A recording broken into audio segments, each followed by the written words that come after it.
آئیں مل کر نیکیاں کمائیں، مستحق اور نادار بچیوں کے گھر بسائیں، ہمارے ساتھ مل کر ان کی شادی کے اخراجات کا بوجھ بانٹیں، اپنے صدقات اور عطیات MTJ فاؤنڈیشن تک پہنچائیں۔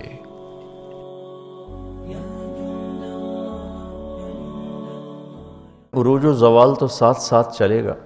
الحرب سجال بیننا، احد کے موقع پر آپ نے کہا تھا ینالون منا وننال منہم، یہ جنگ حق و باطل میں چلتی رہے گی، کبھی وہ جیتیں گے کبھی ہم جیتیں گے۔ عروج میں کیا کرنا ہے اس کے بھی اصول سیرت سے ملتے ہیں، جب زوال ہو پھر کیا کرنا ہے اس کے بھی اصول سیرت سے ملتے ہیں۔ زوال کے دور میں عروج کے جب اصول اپنائیں گے تو مار کھائیں گے، جو پچھلے 200 سال سے ہو رہا ہے کہ تسلیم کرنے پہ تیار نہیں کہ ہم شکست خوردہ ہیں، زوال شدہ ہیں، اخلاقی پستی مادی اسباب سے بھی زیادہ امت کے اندر پیدا ہو چکی ہے۔ تو وہ بدر میں 313 تھے تو آج 313 بھی نہیں ہیں، اور اتنوں نے یہ کر دیا اتنوں نے وہ کر دیا، تو وہ تطبیق غلط ہو رہی ہے۔ اللہ تعالیٰ نے مدینہ میں جا کر اسلام کو عزت بخش، قوت بخش، لہٰذا آپ نے اقدام کیا، اور مکے میں قوت نہیں تھی، وجاہت نہیں تھی، اور خوف کا عالم تھا، اور علی جیسی اسد اللہ الغالب جن کو ٹائٹل دیا گیا اسد اللہ، ابو ذر رضی اللہ تعالیٰ عنہ جب آئے مکہ میں اجنبی بن کے، تو رات کو حضرت علی ان کو اپنے گھر لے گئے، کھانا کھلایا، آرام کرایا، پوچھا نہیں کون ہو کیسے آئے۔ اگلے دن پھر دیکھا حرم میں تنہا بیٹھے ہیں، وہ پھر ان کو لے گئے، اگلے دن پھر لے گئے، تو پوچھا بھی تم کون ہو، 3 دن سے یہاں ہو، کس لیے آئے ہو؟ تو انہوں نے بتایا کہ میں تو وہ اس نبی کے بارے میں آیا ہوں۔ تو اتنی بڑی ہستی خیبر کا دروازہ اکھاڑ کے یوں پھینک دیا۔ فرماتے ہیں میں صبح تمہیں لے جاؤں گا ان کے پاس، اگر راستے میں کوئی خطرہ ہوا تو میں جوتا ٹھیک کرنے کے بہانے بیٹھ جاؤں گا، تم کھسک جانا۔ جب ضعف ہو تو کیا کرنا ہے وہ یہ ہے۔ اب ضعف میں بھی تلوار اٹھائیں گے تو قتل عام ہوگا مسلمانوں کا، اور اسلام بدنام ہوگا، اس لیے وہاں صبر کا حکم۔ عز الدین بن سلام، سلطان العلماء انہیں کہا جاتا ہے، مصر میں تھے، شافعی تھے، رکن الدین بیبرس کے دور میں۔ تو انہوں نے بہت خوبصورت انداز میں یہ بات سمجھائی ہے اس میں انہوں نے۔ تو اب ضعف کا دور ہے، معجزہ نہیں ظاہر ہوا کہ جبریل آئیں اور اٹھا کے مدینے اتار دیں، یا براق پہ بٹھائیں اور جا کے مدینے اتار دیں، معجزہ نہیں ہوا، کیونکہ امت کو سبق دینا ہے کہ جب ہم پہ زوال ہوگا پھر کیا کرنا ہے، طاقت میں ہوں گے پھر کیا کرنا ہے، قوت میں ہوں گے پھر کیا کرنا ہے، اجتماع قلوب ہوگا تو پھر کیا کرنا ہے، انتشار ہوگا تو پھر کیا کرنا ہے۔ یہ سیر صحابہ سے انتشار کا۔ تو یہ اس وقت جو قائدین ملے نا امت کو، قائدین، انہوں نے ان سے یہ سہو ہوا کہ امت کو امت بنانے کی بجائے نا، چونکہ 200 سال پہلے مغرب کا غلبہ ہو گیا، اس سے پہلے اس غلبہ اسلام تھا، تو جتنی تحریکیں چلتی تھیں وہ اصلاح نفس، اصلاح اخلاق، اصلاح احوال کی چلتی تھیں، جو علماء یا صوفیہ جو کوشش فرماتے تھے۔ لیکن جب باطل کا غلبہ ہوا 200 سال پہلے تو ایک رد عمل کی نفسیات پیدا ہوئی، تو باطل کا قبضہ ہو گیا ہے، ان کو نکالو، چونکہ تقریباً تمام اسلامی بلاک جتنے تھے سب پر England, France, Holland, Portugal, Spain یہ قابض تھے۔ تو اس میں رد عمل میں چلے گئے، ہماری جو تھی قائد جماعت جو تھی نا، قائدین جماعت، وہ رد عمل میں چلے گئے۔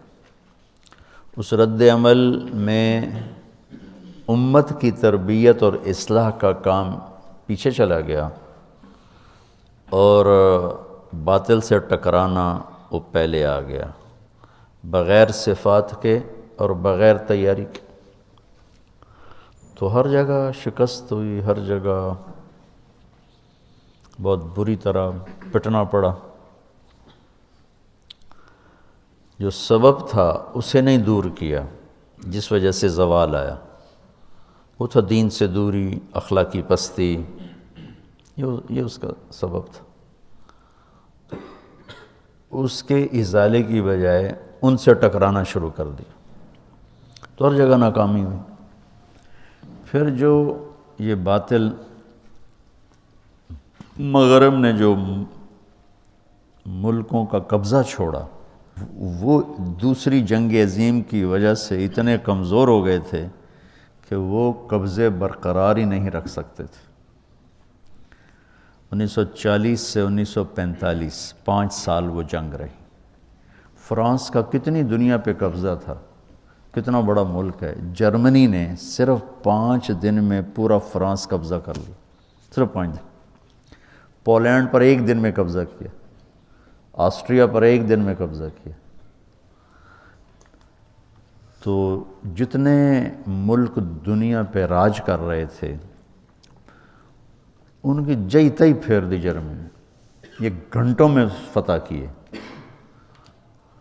تو وہ اس قدر کمزور پڑ گئے کہ انہیں ان ملکوں پہ قبضہ رکھنا ناممکن ہو گیا۔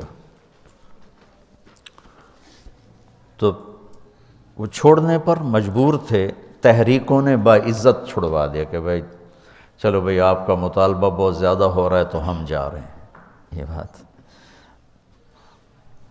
کبھی بھی نہ جاتے، کون چھوڑتا ہے اپنی مقبوضہ جات چیزوں کو، کون چھوڑتا، اس قابل نہیں رہے تھے۔ لندن کھنڈر بن گیا، پیرس کھنڈر بن گیا، ہالینڈ کھنڈر بن گیا، جرمنی نے تباہی پھیر دی۔ یعنی سیرت سے استفادہ کرنے کے لیے صرف بھئی یہ حدیث میں آئے اتنا کافی نہیں ہے، تاریخ کو پڑھنا ضروری ہے، نہ چیزوں کو محل پہ نہیں رکھ سکیں گے۔ قرآن کا، سیرت کا، تاریخ کا، محل وقوع، جغرافیائی ماحول عرب کا، یہ ساری چیزیں سامنے۔ کتب علیکم الصیام، الف لام ہے نا، ان الصلاۃ کانت علی المؤمنین کتابا موقوتا، الف لام، اقیموا الصلاۃ، الف لام ہے، آتوا الزکاۃ، الف لام۔ تو فمن فرض فیہن الحج، الف لام ہے، ٹھیک۔ اور دوسری آیت کیا ہے؟ وَلِلَّهِ عَلَى النَّاسِ حِجُّ الْبَيْتِ، تو معرف بالاضافہ ہے۔ جتنے فرائض ہیں نا یہ معرف ہیں، معرفہ ہیں، ٹھیک۔ اور معرفہ متعین ہوتا ہے، نکرہ غیر متعین ہوتا ہے، ٹھیک۔ تو کتب علیکم القتال، الف لام کے ساتھ۔ ہر بندگی کو نماز نہیں کہتے، ہر خرچ کو زکوٰۃ نہیں کہتے، ہر بھوکا رہنے کو روزہ نہیں کہتے، 2 چادریں پہننے کو حج نہیں کہتے۔ ایک مخصوص شکل ہے، ایسی شکل جو اپنی پہچان کروا دے، اس لیے تو اس کو معرفہ کہتے ہیں۔ تو قتال پر بھی الف لام ہے، ہر کلاشن کو اٹھانے والا جہاد نہیں ہے، نہ قتال ہے۔ اس کے لیے کیا شرائط ہیں؟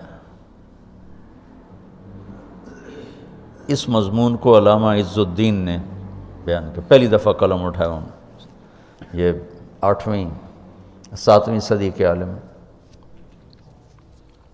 اور بہت خوبصورت۔ الف لام یعنی معرفہ کی صفات شرائط پوری کر کے ہوئے نا، ایسے تو نہیں جو کھڑا ہو جائے۔ جب یہ عوام کے ہاتھوں میں گیا، نماز ایک انفرادی فریضہ ہے،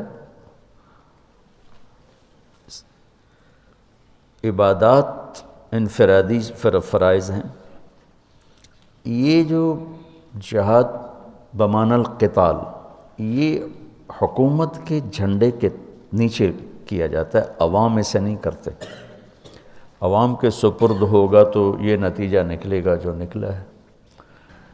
تو ضعف کے زمانے کے احکام اور ہوں گے، قوت کے زمانے کے احکام اور ہوں گے۔ لارڈ کلائیو نے 3000 کے ساتھ سراج الدولہ کی 50,000 کی فوج کو شکست دی۔